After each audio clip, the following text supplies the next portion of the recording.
Rajendra Lingden, who is not here today due to his busy schedule. I would like to share his message with greetings for today's event. Nick, can you please help me share that in screen?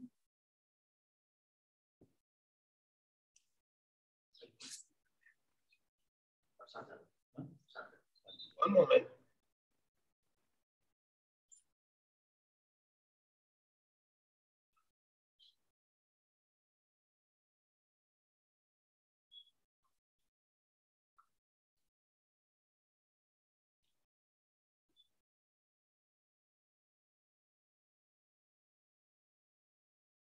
Nick? Okay. I would like to thank the International Young Democratic Union for organizing this virtual event.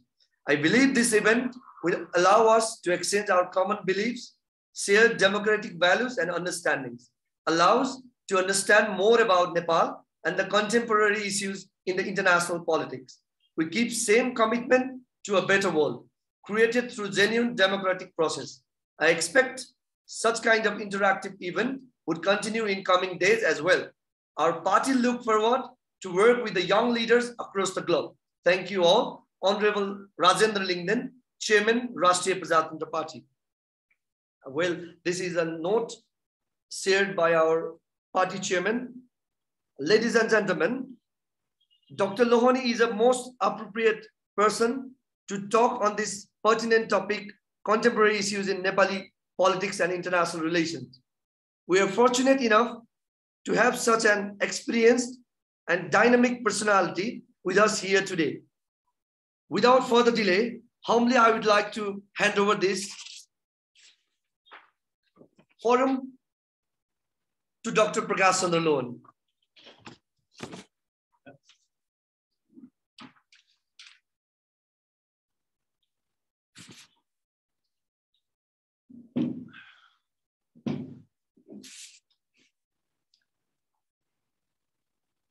Thank you, Mr. Michael Dust and friends. Thank you for asking me to take part in this conversation.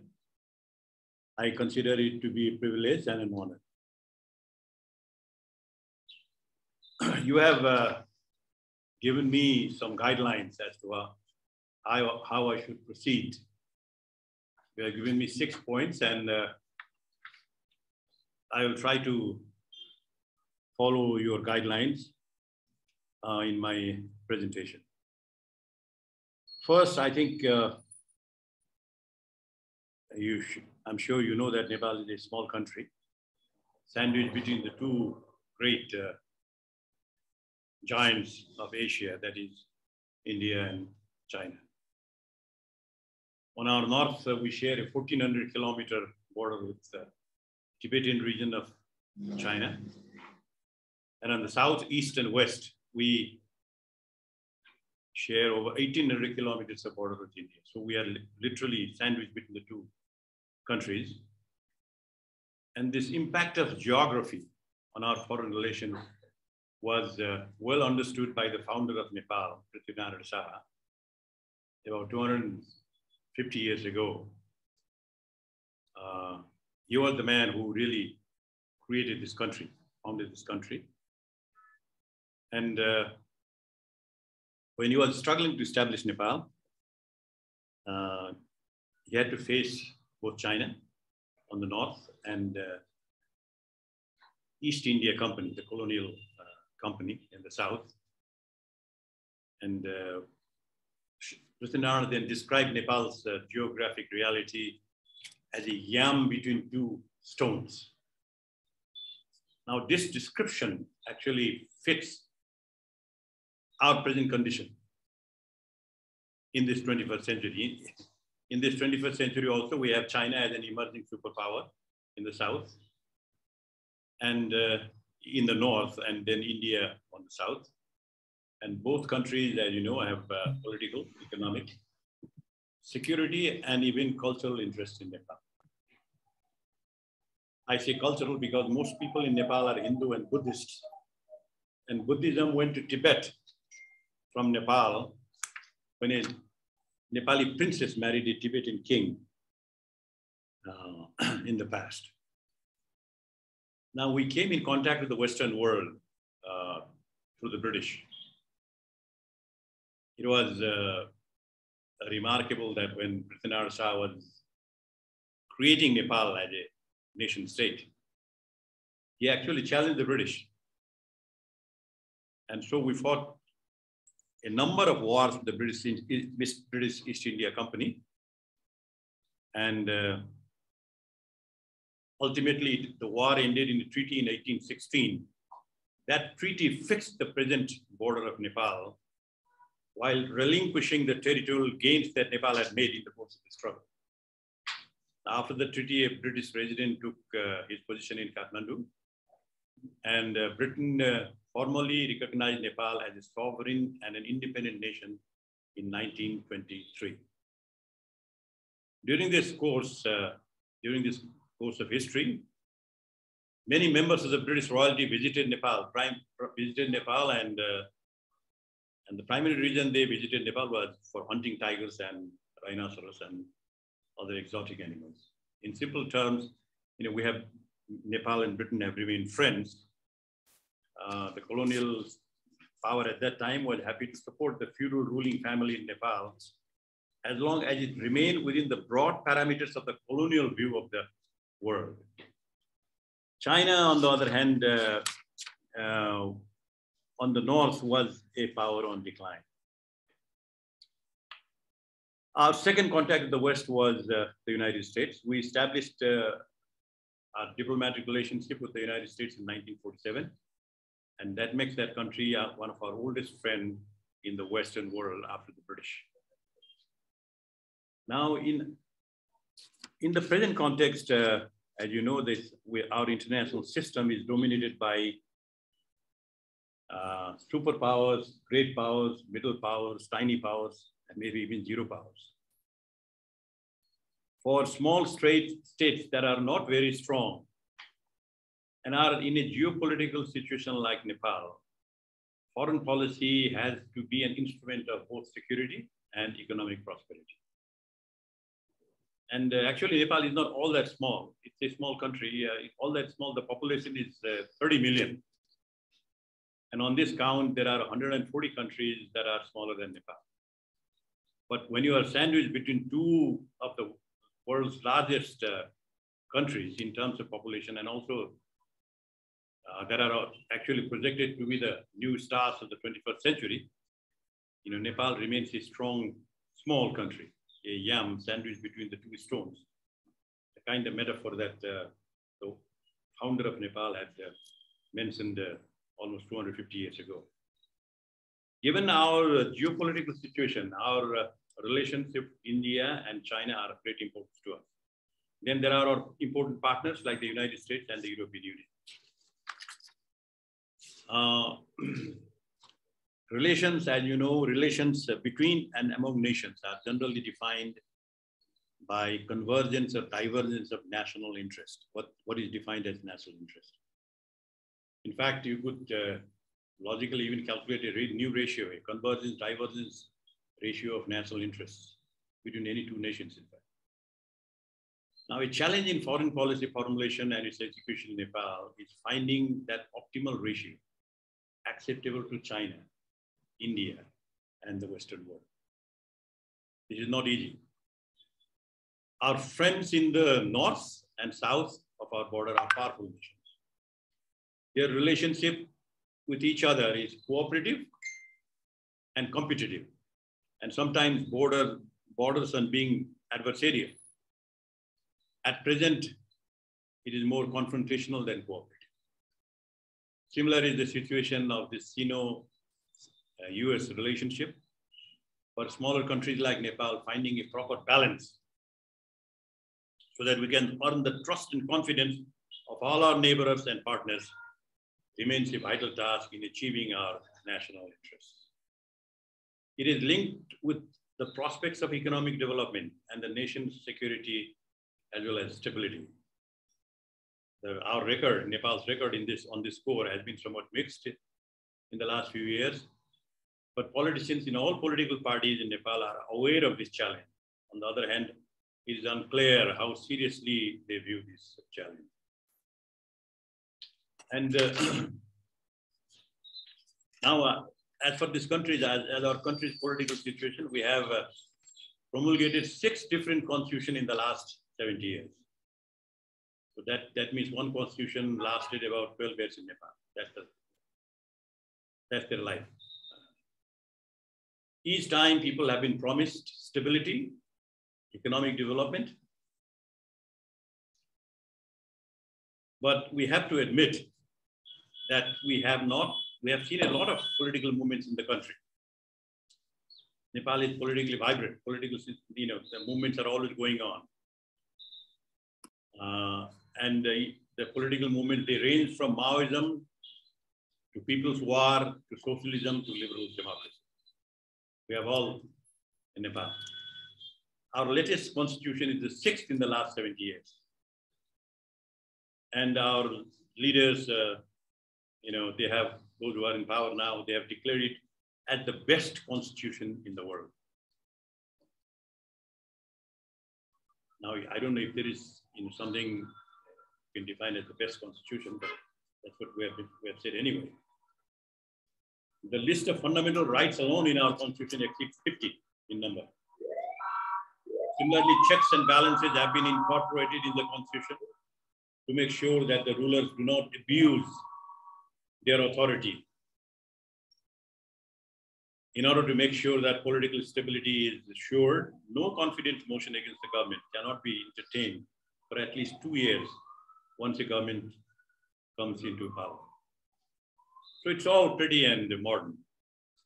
After the elections, the new government led by the United Marxist-Leninist Party, called the UML, they were in power, they had the majority, but they did not last more than 3 years because of internal infighting. In the meantime, there was really no effective improvement in the delivery of services to the people. As a developing country, Nepal seeks loan and aid from international agencies.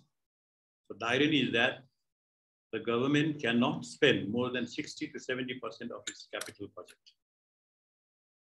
In the meantime, the Transparency International, that keeps track of the corruption level of different countries, has come up with the finding that the one thing that is rising in Nepal is corruption. Our record remains rather disappointing when it comes to politics for development and stability. We have had political development, all kinds of ideas and visions and theories, everything. But translating that for development has been a difficult task. Nepal's economic growth rate has remained low during the last 20 years, hovering around 4%. Agriculture and industrial growth remains sluggish. Remittances income account for almost 25% of the gross national income. The danger is that living on remittances is becoming like a Dutch disease. Once you get addicted, it is difficult to put it behind.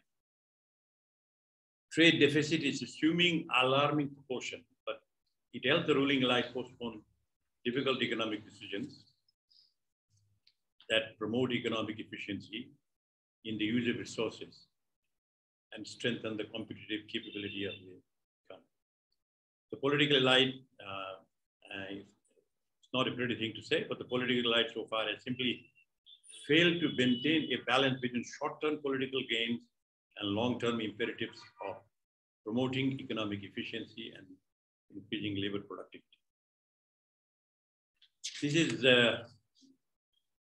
our economic situation at the moment. Now, as far as the government is concerned, we have a 5-party coalition. 2 parties in the coalition, profess their commitment to socialism. The remaining 3 parties call themselves as Maoists or communists. So here we have a unique situation where socialists and communists are in power, and they consider themselves to be revolutionary and progressive. Naturally. This is the narrative they have been able to sell to the people. On the other hand, the country is heading towards what you might call it democratic cronyism, a form of kleptocracy, where a few wallow in luxury and wealth, and the many have to remain satisfied with broken crumbs under the table. In theory, we have a democratic constitution. The problem is that the barriers and the guardrails that the constitution explicitly or implicitly outlines have been generally ignored whenever leaders have found it inconvenient. When it comes to making tons of money while in power, all parties agree to it and ensure that they do not challenge either. On this score, they are all in the same boat. Naturally, there is a sense of uncertainty and apprehension about the future. And I have labeled it, economists normally love with this idea of traps. You have a poverty trap, you have a health trap, you have a savings trap. Now in politics, I suppose you could say that you can label it as an electoral democracy trap. Electoral democracy trap. And, but don't get me wrong, I firmly believe that periodic elections are crucial for the functioning of democratic system. But this is only one crucial element of the democratic package. It has to be supported by other elements. And when this is lacking, we get in a electoral democracy trap. It goes like this, see? Elections provide the legitimacy to rule, which is then used or misused to amass wealth and income for the ruling elite. Because the strategy is that once you have lots of money, you will win the next election. This is the beginning of a vicious cycle where power is used for collecting money to influence the voting behavior. And once you are, with all that money, once you are in power, then the cycle goes again, cycle starts again. This classical electoral democracy trap gives rise to crony capitalism and the beginning of a new kleptocracy. In Nepal, there is a tendency to move in this direction. Nevertheless, I think there is also a silver lining because there is no censorship of the media, luckily. So far, media in Nepal is free and vibrant. And this has a tendency to generate a lot of noise and vigorous debate. And it does control to some extent the abuse of power. And now all this brings me to discuss the relevance of our own party, the National Democratic Party, in this whole scenario that I have just presented to you. The National Democratic Party, we call it Rashtriya Prajatantra Party in Nepali, is a small party and has only one member in the national parliament, who happens to be the chairman of the party. It was established 31 years ago and is the third oldest political party in the country after the Nepali Congress and the Communist Party. At one point, our party polled almost 20% of the popular vote and was an important political force in the country. That was about 25 years ago. However, because of internal infighting, it split into three different parties. And frankly, the voters did not like it. They didn't vote for us. So about 4 months ago, we are all united, all of us, all the three groups of National Democratic Party, they all united.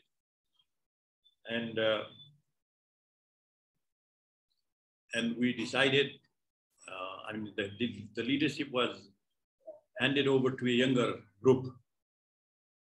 And we seniors, in a way,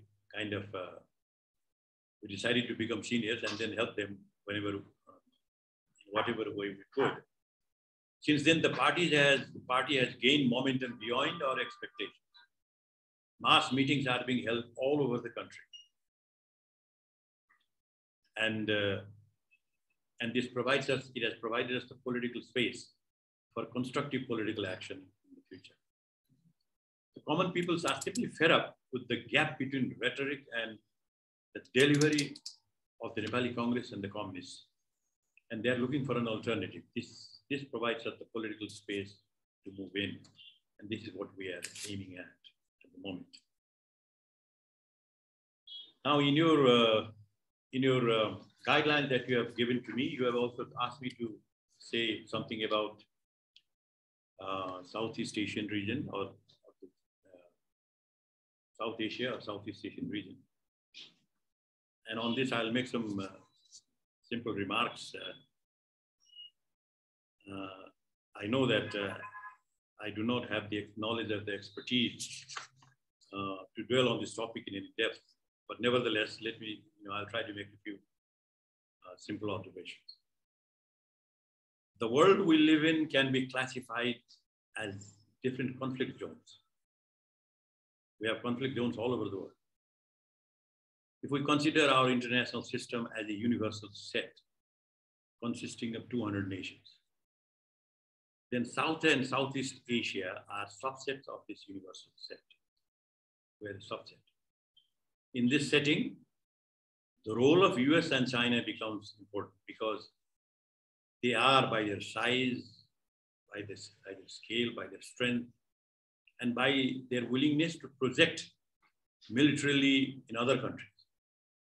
They are elements of virtually all subsets. This is the reality. Now, both Southeast Asia and South Asia are conflict zones. But the intensity of conflict is much higher in South Asia than in Southeast Asia. Southeast Asia is an economically dynamic region. And in spite of the COVID problem, it is set to grow in the future. As a group, and I here mean the ASEAN countries, the 10 or 11 countries that are there, the ASEAN economy is the 5th largest economy in this world. Its GDP is over $3 trillion. And after US, China, Japan, and Germany, I think ASEAN countries are in the 5th. Now, China is a rising economic power. Naturally, the gravitational economic force of China draws ASEAN nations towards it. Not only in physics, I think also in economics, we have this thing called the gravitational force. Trade between China and ASEAN countries has increased from 8.5 billion in 1991 to 685 billion now. And the flow of trade and investments will continue to increase in the future rapidly. This is what is expected. In the meantime, given China's increasing military strength, the question of security of sea lanes and the sharing of maritime resources, these are the new issues that will arise in the future. Problem issues. ASEAN, as I say, the Southeast Asian countries, as I see it, will therefore continue to rely on the United States as a kind of balancer in their relations with increasingly assertive China. For ASEAN countries, as I see, the US and the Western world in general will remain, they are an important trading partner, and their global reach will remain valuable for both political and economic reasons. They will be the balancer in this region. Now, as for South Asia, it remains a serious conflict zone with the increasing visibility of both China and the United States. Between India and Pakistan, territorial issues generate a great deal of emotion that no politician can ignore. This is the reality. It has negatively affected the flow of investment and trade between both countries. Both countries have nuclear weapons. They have fought 3 wars, and the situation remains volatile. I'll tell you a story about an experience that I had when I participated in the SAARC conference, SAARC ministerial conference, about 25 years ago. At that time, we had I.K. Gujral as the India's foreign minister, and there was another gentleman from Pakistan. And during our informal conversation, we 3 of us were having tea. And then what I noticed, something very significant was both the Indian and the Pakistani foreign ministers, they were in such a good terms. They both came from Lahore, I think. And they were talking about that place. They were talking about their younger days, and they were laughing and joking, and you know, they understood each other so well. So I was watching them, and then I said, well, I mean, you guys are so friendly, and you know, it's just wonderful to watch you talk like this. So why don't you solve this border problem, territorial problem? And they both looked at me, and I said, I have a solution if you are willing to listen. Then they just looked, both of them looked at me. I said, look, why don't we do this? I mean, let us freeze the current border for the next 25 years with the declaration that we'll open this again, we'll open this file, we'll open this issue again after 25 years. For the next 25 years, we just freeze it as it is. We just ignore it, freeze it as it is. And then we allow trade and investments to flow between the two countries. Maybe things will change after 25 years. A new generation will come. New economic interactions will take place. And then people's perception of their relationship with each other will change for the better. And maybe then we can find a solution to the problem. So why don't we do that? You know, this is just it. I said, look, this is, I don't know the intricacies and maybe the depth of emotion involved, but as a way forward, maybe this is a solution. Or if you have a better solution, that's all the more better. But this could be one way we could move forward. Well, both my friends, you know, they looked at me and they smiled and they didn't say anything. And the conversation turned to something else. So anyway, I think both countries, you know, they have nuclear weapons now. They have fought 3 wars and the situation remains volatile in them. India similarly has territorial issues with China. But the one noticeable thing is that it has not stopped trade and investment growth between the two nations. Trade between China and India was 190 million in 1991. Now it has crossed 120 billion. And future prospects are simply enormous. You know, enormous future prospects. I think in India, you know, they feel deeply hurt by the events, the 1962 war. And they seem determined not to let that happen ever in the future. The trust deficit, or not even the trust deficit, but just the lack of trust, you know, in China. Plus the increase in Chinese military muscle, and it has grown economically, has prompted Indian leaders to seek a new structure of relations with the United States. I think this trend will continue in the future. In Asia, the 3 most important parts of the triangle will be in the years to come: China, USA, and India. Do we have time? Yeah, we have. Now I think you know where we as a small nation stand. As a yam between the 2 stones, we have to make sure that we are not squeezed when the big boulders tremble. This is our dilemma. We can achieve this objective as a Nepali citizen, as a Nepali. I feel we can achieve this objective 2 ways.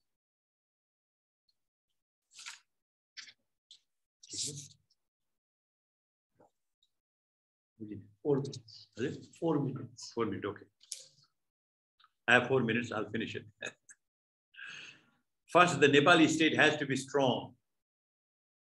This can happen only when we escape from the electoral democracy trap and apply democratic norms and values sincerely for our people's economic prosperity and unity. Unity among 30 million people means strength and the willingness and determination to survive. If we can achieve this goal, our neighbors will learn to respect us, which is important. Second, we have to remain sensitive to the core security interest of both our neighbors. without compromising our own national interest. Now, this is possible because if we can convince our neighbor to accept Nepal's neutrality and declare the country as a zone of peace. Now, it was late King Birendra, who was killed. It was in the palace shootout about 20 years ago, I think. It was late King Birendra's proposals. And I think maybe the time has come to ponder over it again. Finally, I would like to make one comment about the present Ukrainian crisis. Now, I've been watching this crisis.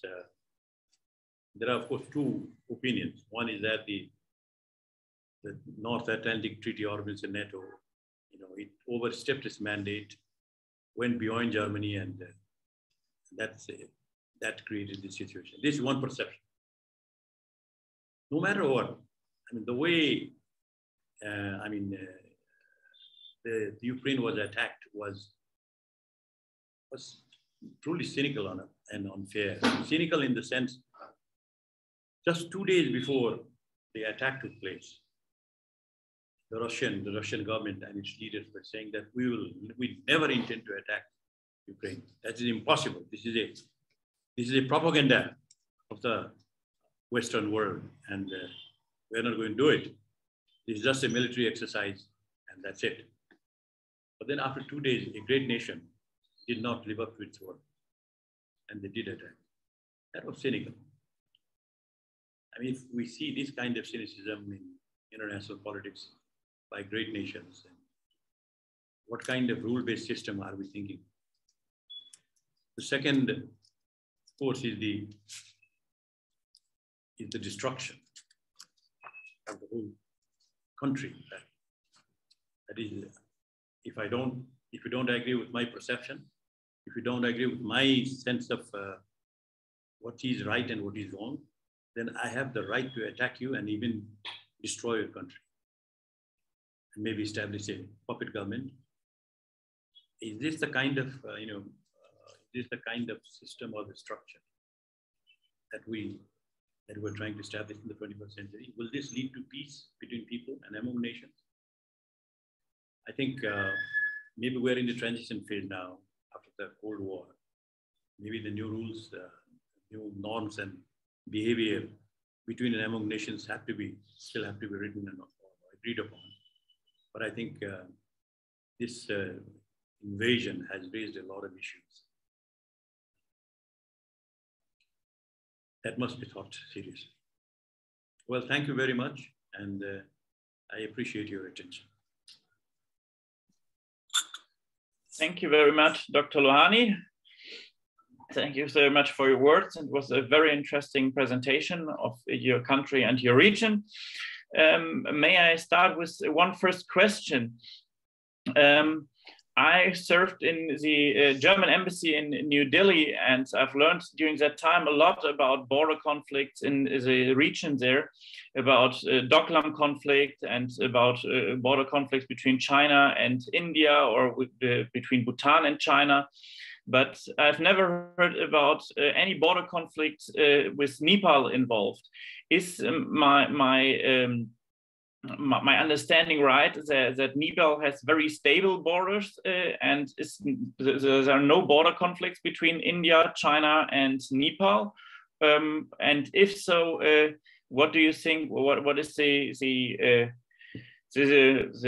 miracle, or where does it come from that such a small country keeps its borders out of conflict? Well, we have border issues with both India and Nepal.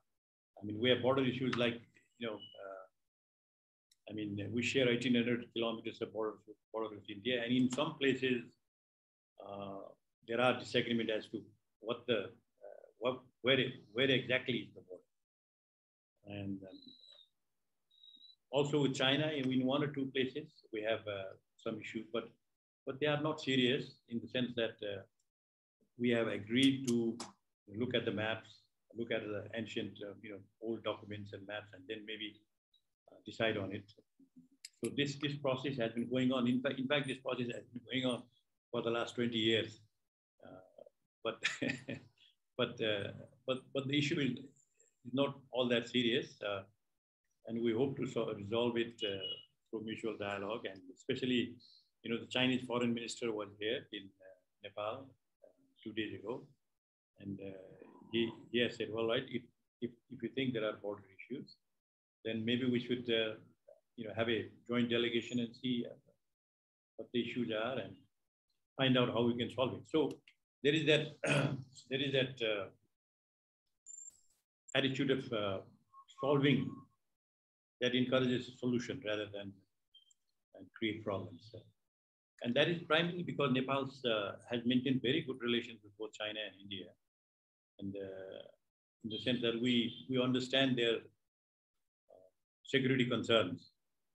And we have remained sensitive to what they consider as their core interest in Nepal. So far, but future, we hope it will be even better. Thank you very much for the answer. Do we have more questions to Mr. Lohani? Yes, if I may, Michael. Please, Roberto. Yes, Roberto from Italy. Thank you, Mr. Dr. Prakash, for this interesting picture also about Nepal and Southeast Asia. Yes, picture. I have a couple of questions. The first one is, as you well said, Nepal is trying to have a good relations both with India and China. I would like to understand more what is the relation with the EU, with the European Union, if you deal also with the European Union, or if you prefer usually to deal with single states as Germany or France, for instance. The second question is, I would like to understand better what could be the EU, if the EU could be a major player in all the Southeast Asia, or maybe the major players are others as China or India or US. Thank you.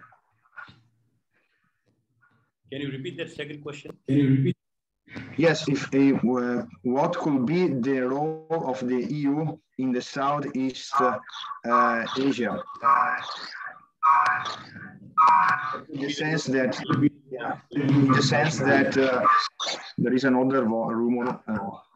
Okay, it basically is, in the area maybe US, China, and India, a major role, but I would like to understand what could be the role of the EU. So we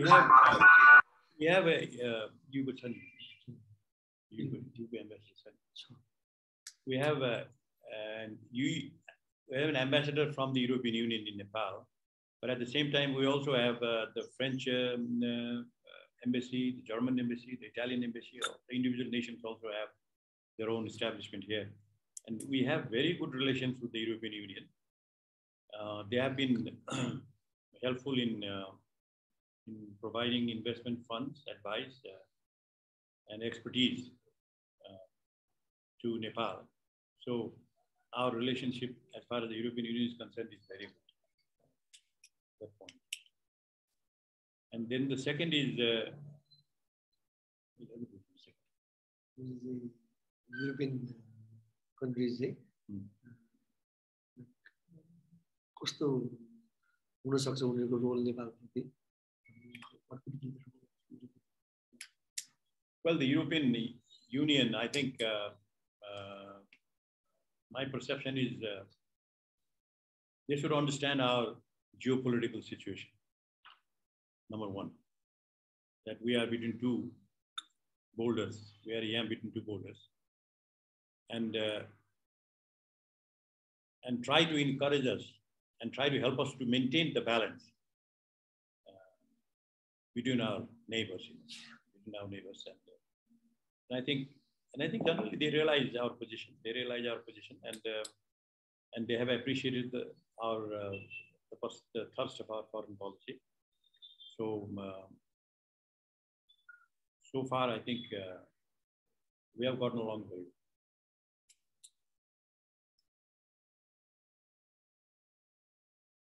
Did I answer the question? Yes, thank you, sir. Thank you so much. Michael, I have a question. Yes, please, Toby. Thank you, Dr. Prakash Chandra Lohani, for giving your time and explaining us about the Nepal's international policy and the placement in the Southeast Asia. Dr. Lohani, I have two questions majorly. Like India and Nepal have shared one of the most brilliant relationships in the Asia. We have been considered as the brothers with no borders, and even we have free entry within each other's country without any hesitations, and we've been the partners in various aspects. But in the current scenario, over the past few years, the China's influence and the influence and interference in Nepal has been rising. As you see, the Sri Lanka is facing a major problem due to China's interference and more interference in the economy, in the policies, which has stood Sri Lanka to a bankruptcy now. So how do you see China's interference in the longer run in Nepal, and how does you think it might affect relationship with India also? Well, I mean, the perspective of the Indian establishment towards China and Nepal is different. Towards China, and the perspective of our perspective, Nepalese perspective, is somewhat different, because so far, we will not accept interference either from China or from India. That's number one. And all through these years, Chinese have generally remained silent. Their core interest is basically to make sure that Nepal does not become a launching pad for activities against Tibet, for example, right? So as long as you remain sensitive to their positions, they have not interfered in the internal affairs of Nepal. No, they haven't. They have maintained a certain decorum. And as I see it from the Indian perspective, the animosity between India and China somehow gets reflected in this dialogue. So I would request, my Indian friends also to be a little careful on that score, number one. Number two, on the Sri Lankan issue, it is true that Sri Lanka is almost bankrupt at the moment. But to blame another country for that bankruptcy, you have to examine the facts. In fact, the Sri Lankan loan that Sri Lankans have taken from China is only 6% of the total loan. Only 6% of the total loan, the loan of the country. So what has happened in Sri Lanka is just economic mismanagement by the government. And now somehow that loan factor is there, of course, 6%. It's only 6%. They have taken loan from other sources also. But because of mismanagement of the economy, I mean, this has come into focus. So in the case of Sri Lanka, I would think that, the problem is primarily political. Because of the political struggle, or differences in political perception, they have somehow lost track of their economy. And they have gone in a spending spree, and now all of a sudden they find themselves at trouble. But to blame all of that to another country, where whose loan is only 6% of the total, maybe that's overstating the case. So we have to be really careful on that.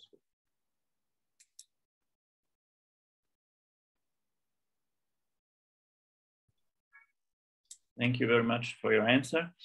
Do we have any further questions? If not, I have another one. There was a very famous documentation about a guy from Nepal, Nirmal Purja, I think is his name, who managed to climb all of the 8 biggest mountain, or the 14,000 mountains in the world. And that brings me to the question, how do you see this mountaineering? Is it a good factor for tourism? Is it an important factor for the economy? Or is it more a problem for the environment of Nepal, that a lot of tourists come to especially climb the Mount Everest and bring all the trash and destroy the nature. How is your view on the mountaineering tourism? Yeah, tourism is our export product because it earns you foreign exchange. I mean, the visitors come here and they pay you in foreign exchange. So in a way you earn, in a way it's an export product. So we must encourage tourism, but it has to be sustainable. Sustainable, and that means creating the necessary infrastructure for tourism is the responsibility of the government of Nepal. If they ignore this and just ask tourists to come to Nepal, and if you don't have the infrastructure there, then that will create not only bad name for Nepal, but also affect the environmental, create environmental problems in the country. So I think we must promote tourism, and my feeling is at least 20 to 25% of Nepalese GDP we can earn it from tourism, which at the moment is about 3 to 4%. In Italy, for example, I think I was reading somewhere that a very significant part of the economy also relies on tourism there also. So we have this. We are again between these two big countries that has a rising middle class. For example, India has a rising middle class. People who want to spend, and if you are a member of the middle class, you want to travel, you want to spend, and same in China. Now, if you can just focus on these two countries and create the tourism products and create the infrastructure that they find attractive, it will provide a major boost to Nepalese economy. So potentials are there. The question is, we have to be able to use and manage it in a sustainable way. That's my perception. Thank you very much. Of course, Nirmal Purja, he climbed 14 times. 14 peaks, pardon me, 14 peaks. And I guess if you are a mountain climber, you have to remember it. Most mountain climbers are aware of him, but not being a mountain climber, just being a hiker, I am nothing more than a hiker. Currently, is impressive. Who? Nirmal Purja. Tourism ambassador. Nirmal, yeah, he's the tourism ambassador of Nepal, but this mountain tourism has done wonders for the economy of the people in the mountain. Thank you very much. Do we have any more questions? I just had one more question, Michael, in relation to Nepal's position, the current war in Ukraine between Russia and Ukraine, and the implications of that in relation to oil prices and the global food supply. As we know, Ukraine and Russia are two of the largest producers of grain. How do you see the conflict currently impacting Nepal's economy and also Nepal's food security? And how do you see, what's the best course, in your opinion, of resolving this current conflict? You're asking a very difficult question, in fact, how to resolve this conflict. I think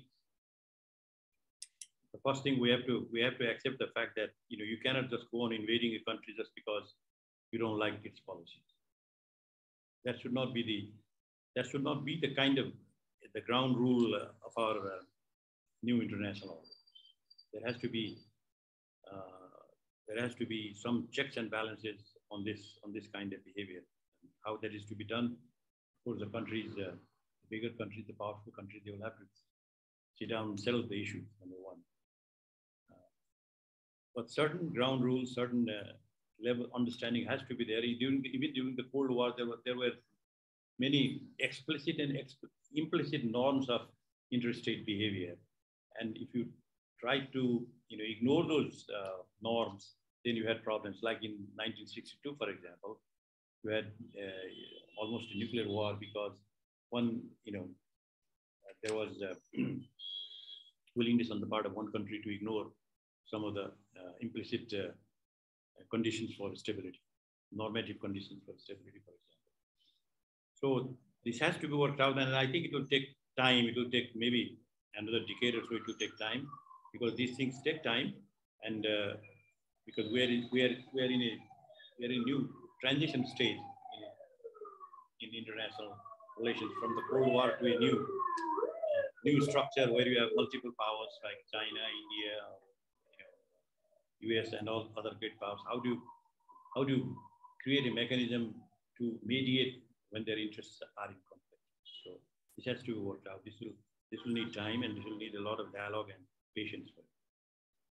On this Ukrainian thing, of course, Ukraine is one of the largest wheat growers in the world, and naturally, this war will raise prices, food prices, and already fuel prices, even in Nepal, they have risen significantly. Inflation, the rate of inflation is going up, and it will create problems for people all over the world. So it is in the interest of all countries, and of also of that of Russia, to make sure that this doesn't go beyond what it has already been.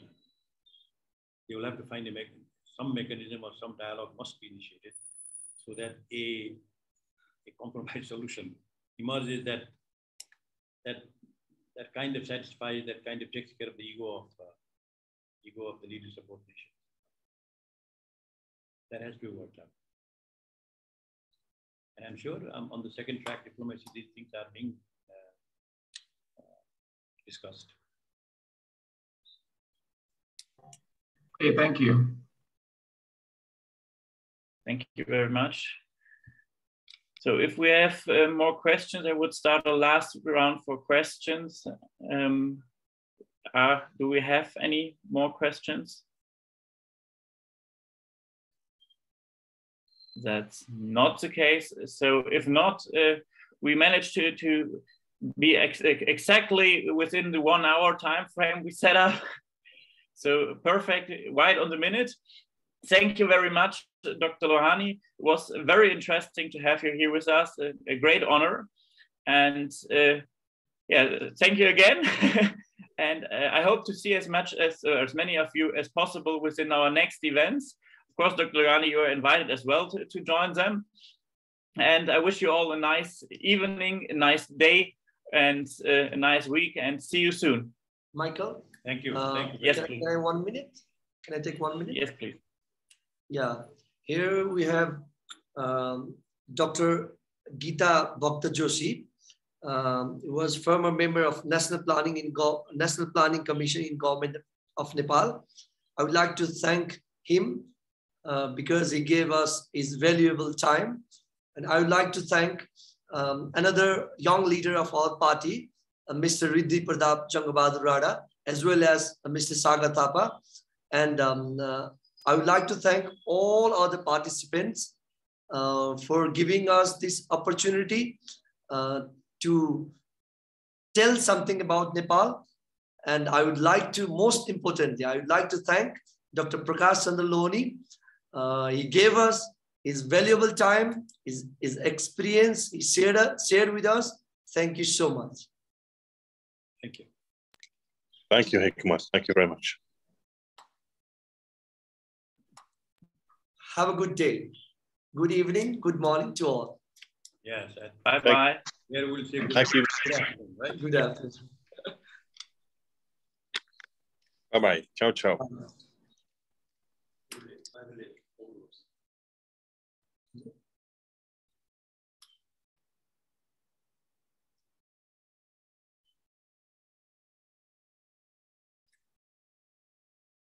Thank you.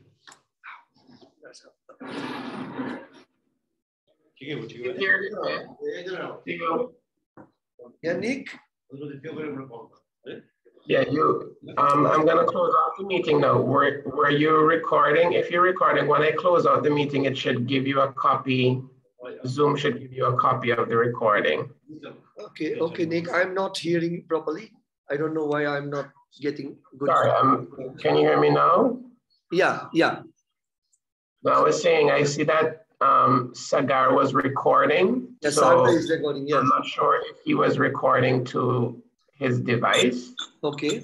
So once I close off the meeting, Zoom should then start converting the recording for him once I close off the meeting.